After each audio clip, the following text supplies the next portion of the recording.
കാലിന് ദീപം വചനധ്യാനത്തിലേക്ക് ഏവരെയും യേശുക്രിസ്തുവിൻ്റെ നിസ്തുല നാമത്തിൽ സ്വാഗതം ചെയ്യുന്നു. വേദപുസ്തകത്തിലെ വചന സത്യങ്ങളിലൂടെ അല്പസമയം നമുക്ക് ധ്യാനത്തിൽ ആയിരുന്നുകൊണ്ട് നമ്മുടെ ജീവിതത്തിന് പുതിയ ഉൾക്കാഴ്ചയും പുതിയ ഒരു അനുഗ്രഹവും പ്രാപിക്കുവാനായിട്ട് ഇന്നത്തെ വചന ശുശ്രൂഷ സഹായിക്കട്ടെ എന്ന പ്രാർത്ഥനയോടുകൂടി ആരംഭിക്കുകയാണ്. ഇന്നത്തെ വചനധ്യാനത്തിനായിട്ട് തിരഞ്ഞെടുത്തിരിക്കുന്നത് സുഗന്ധവർഗവും പരിമള തൈലവും എന്നൊരു വിഷയമാണ്. സുഗന്ധവർഗവും പരിമള തൈലവും. സുഗന്ധവർഗത്തെയും പരിമള തൈലത്തെയും കുറിച്ച് വേദപുസ്തകത്തിലെ പഴയ പുതിയ നിയമഭാവങ്ങൾ പല കാര്യങ്ങൾ ചൂണ്ടിക്കാണിക്കുന്നുണ്ട്. എന്നാൽ ഇന്നത്തെ വചനധ്യാനത്തിന് ആധാരമായിരിക്കുന്നത് വിശുദ്ധ ലൂക്കോസ് എഴുതിയ സുവിശേഷം 23-ാം അധ്യായത്തിൻ്റെ 55-ഉം 56-ഉം വാക്യങ്ങളിൽ പറഞ്ഞിരിക്കുന്ന സുഗന്ധവർഗവും പരിമള തൈലവുമാണ്. വിശുദ്ധ ലൂക്കോസ് എഴുതിയ സുവിശേഷം 23-ാം അധ്യായത്തിൻ്റെ 55-ഉം 56-ഉം വാക്യങ്ങൾ ഇപ്രകാരമാണ്: ഗലീലയിൽ നിന്ന് അവനോടുകൂടെ പോന്ന സ്ത്രീകളും പിന്നാലെ ചെന്ന് കല്ലറയും അവനെ വെച്ച വിധവും കണ്ടിട്ട് മടങ്ങിപ്പോയി. 56-ാം വാക്യം: സുഗന്ധവർഗവും പരിമള തൈലവും ഒരുക്കി കൽപ്പന അനുസരിച്ച് ശബത്തിൽ സ്വസ്ഥമായിരുന്നു. വിശുദ്ധ ലൂക്കോസ് എഴുതിയ സുവിശേഷത്തിന്റെ 24-ാം അധ്യായത്തിന്റെ 1-ാം വാക്യത്തിലും ഇതിന്റെ തുടർച്ച കാണുന്നുണ്ട്. യേശുവിൻ്റെ ക്രൂശീകരണ സമയത്തും യേശുവിനെ വിസ്തരിച്ച സമയത്തും യേശുവിൻ്റെ കൂടെ ഗലീലയിൽ നിന്ന് വന്ന ഒരു കൂട്ടം സ്ത്രീകൾ, അതിൽ ഏറ്റവും പ്രധാനിയായിരുന്നു മഗ്ദലക്കാരത്തി മറിയ, അഥവാ യേശു 7 ഭൂതങ്ങളെ പുറത്താക്കി സൗഖ്യം കൊടുത്ത മറിയ. യേശുവിനെ അന്നാസിൻ്റെയും കയ്യഫാവിൻ്റെയും അരമനകളിലൊക്കെ മാറി മാറി വിസ്തരിച്ചപ്പോഴും പീലാത്തോസിന്റെ അരമനയിൽ കൊണ്ടുപോയി വിസ്തരിച്ചതിന് ശേഷം ഒന്നുകുറയാതെ 40 അടി കൊടുത്തപ്പോഴും ഈ സ്ത്രീകളുടെ ഒരു സാന്നിധ്യം അവിടെ ഉണ്ടായിരുന്നതായിട്ട് വേദപുസ്തകം പറയുന്നുണ്ട്. അതിനുശേഷം വെള്ളിയാഴ്ച രാവിലെ മുതൽ ഗോൽഗൊത്ത മല വരെ ഇവർ പിന്തുടർന്നു. അവിടെ നിന്ന് യേശുവിൻ്റെ ക്രൂശീകരണം മുഴുവൻ അവർ ദൂരത്ത് നിന്ന് നോക്കിക്കണ്ടു, തീരുന്നില്ല. അതിനുശേഷം യേശുവിനെ എവിടെയാണ് വെച്ചത്, അവൻ്റെ കല്ലറ ഏത് വിധത്തിലുള്ളതാണ് എന്ന് കാണുവാനായിട്ടും അവർ പോയി. അങ്ങനെയാണെങ്കിൽ അവരുടെ ജീവിതത്തിൻ്റെ നല്ല ഒരു സമയം ഈ 2 ദിവസങ്ങളിലായിട്ട് യേശുവിൻ്റെ കൂടെ തന്നെയായിരുന്നു.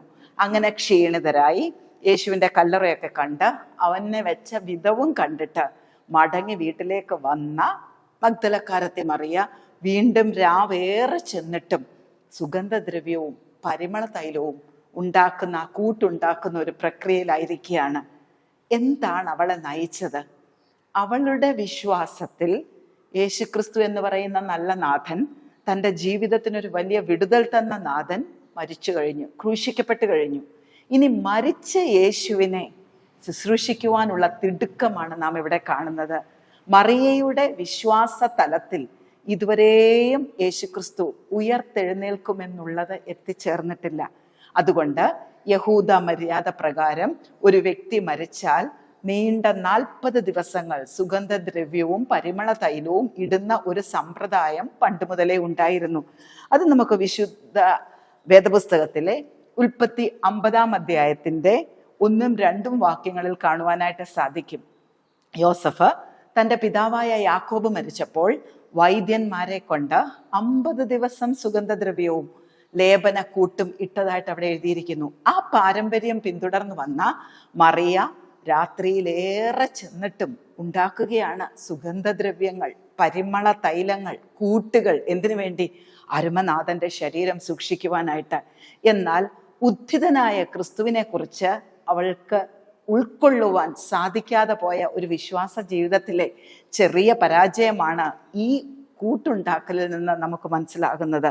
പിറ്റേ ദിവസം വിശുദ്ധ ലൂക്കോസ് എഴുതിയ സുവിശേഷം 24-ന്റെ 1-ഉം 2-ഉം വാക്യങ്ങളിൽ അവർ ഒരുക്കിയ സുഗന്ധദ്രവ്യം എടുത്ത് ആഴ്ചവട്ടത്തിന്റെ 1-ാം ദിവസം അധികാലത്തെ കല്ലറയിലെത്തി. പിറ്റേ ദിവസം ശബത്തായിരുന്നത് കൊണ്ട്, അതിന് തൊട്ട് തലേ ദിവസം, മുന്നത്തെ ദിവസം ശബത്തായിരുന്നത് കൊണ്ട് അവർ അടങ്ങിയിരുന്നു. സുഗന്ധദ്രവ്യം എല്ലാം തയ്യാർ ചെയ്തിട്ടുണ്ട്.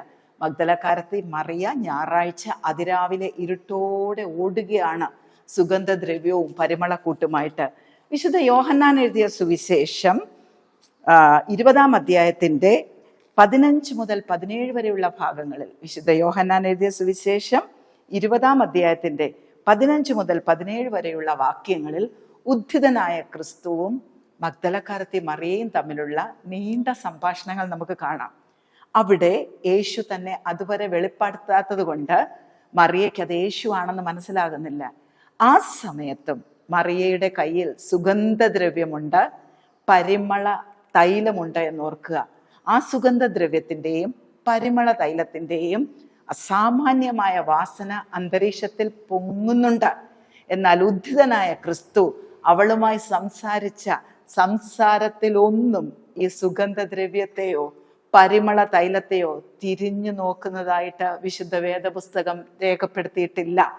ഉദ്ധിതനായി തേജസ്കരിക്കപ്പെട്ട് തേജസ് വാരി ചുറ്റി നിൽക്കുന്ന യേശു ക്രിസ്തുവിന് മനുഷ്യ കരങ്ങളാൽ നിർമ്മിതമായ സുഗന്ധദ്രവ്യവും പരിമള തൈലവും ആവശ്യമില്ല.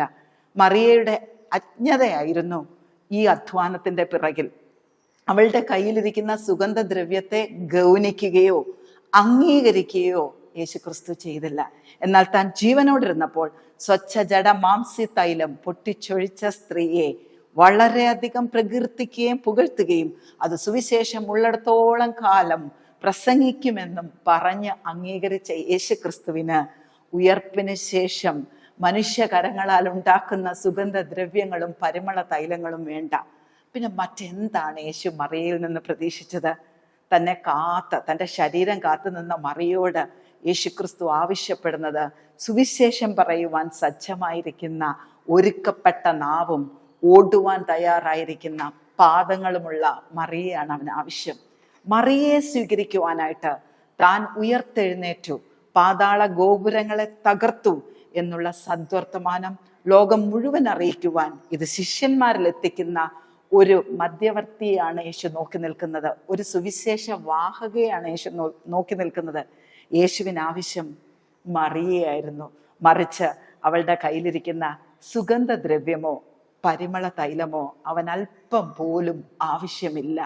അങ്ങനെയെങ്കിൽ നമ്മുടെ ആത്മീയ പ്രവർത്തനത്തിൽ, നമ്മുടെ ക്രിസ്തീയ ജീവിതത്തിൽ ഇപ്പോഴും നാം ഇത്തരത്തിലുള്ള സുഗന്ധദ്രവ്യങ്ങളും പരിമള തൈലങ്ങളുമാകുന്ന ആവശ്യമില്ലാത്ത പ്രവർത്തനങ്ങളിലേക്ക് പോകുന്നുണ്ടോ എന്ന് ഒന്ന് ചിന്തിക്കുന്നത് ഏറ്റവും നല്ലതായിരിക്കും. നാം ആത്മീയ പ്രവർത്തനങ്ങൾ എന്ന തലത്തിൽ വിശ്വാസ ജീവിതത്തിൽ യേശു കർത്താവ് പ്രസാദിക്കുമെന്ന് വിചാരിച്ച് ചെയ്യുന്ന പല കാര്യങ്ങളും മറിയയുടെ കയ്യിലിരുന്ന സുഗന്ധദ്രവ്യത്തിനും പരിമള തൈലത്തിനും സമാനമല്ലേ? ശാന്തമായി ചിന്തിച്ചു നോക്കുക. യേശുവിന് വേണ്ടത് നമ്മെയാണ്. നമ്മളാൽ ശുശ്രൂഷ ചെയ്യപ്പെടുവാൻ അവൻ മനുഷ്യനല്ല, അവൻ ഉയർത്തെഴുന്നേറ്റവനാണ്, അവൻ രാജാതി രാജാവാണ്. അവന് നമ്മുടെ യാതൊന്നും ആവശ്യമില്ല.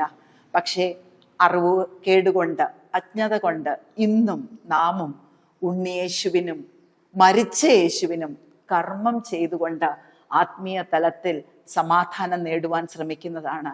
നമ്മുടെ പല പ്രവർത്തനങ്ങളും നിഷ്ഫലമാണ്, വിഫലമാണ്, ദൈവത്തിന് വേണ്ടാത്തതാണ്, യേശുക്രിസ്തു തിരിഞ്ഞു നോക്കാത്തതാണ് എന്ന് ഈ ഭാഗത്ത് നിന്ന് നമുക്ക് മനസ്സിലാക്കാം.